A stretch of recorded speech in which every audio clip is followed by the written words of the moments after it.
আচ্ছা, কোন দেশে যাবেন আপনি এটা বুঝতে পারছেন না। আপনাকে অনেকে বলছে যে ইউরোপের কোনো দেশে যাওয়া ভালো হবে, অনেকে বলছে মিডল ইস্টে যাওয়া ভালো হবে। এখন দেখেন, আমি আপনাকে বলবো ভাই, জীবনটা হচ্ছে আপনার ভাই ব্রাদার। আপনি কোন দেশে যাবেন, কোন দেশে গেলে আপনার জন্য ভালো হবে, একটু ঘাটাঘাটি করেন।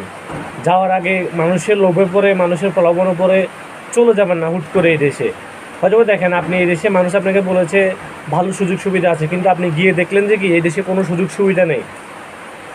এই দেশের অবস্থা অনেক খারাপ। আপনি যাওয়ার আগে একটু খোঁজ খবর লাগান ভাই ব্রাদার। শুধু শুধু মানুষের কথা শুনে চলে যাবেন না কখনো। আর অবশ্যই আমি আপনাকে বলবো, দালাল থেকে দূরে থাকবেন বা মানুষের লোভে পড়বেন না। আপনাকে বলবো যে এই বিষয়ে আছে, এত লাখ টাকা দাও, কখনো কারো মানে কারো কাছে অগ্রিম টাকা লেনদেন করবেন না। অবশ্যই বিশ্বস্ত মানুষ পেলে তখন যাবেন। আর আপনি যাবেন ভাই ব্রাদার, নিজস্ব আপনি কষ্ট করতে হবে, আপনাকে কাজ করতে হবে, আপনাকে ইনকাম করতে হবে, লাইফটাই আপনার। একটু ভেবে চিন্তে যাবেন অবশ্যই।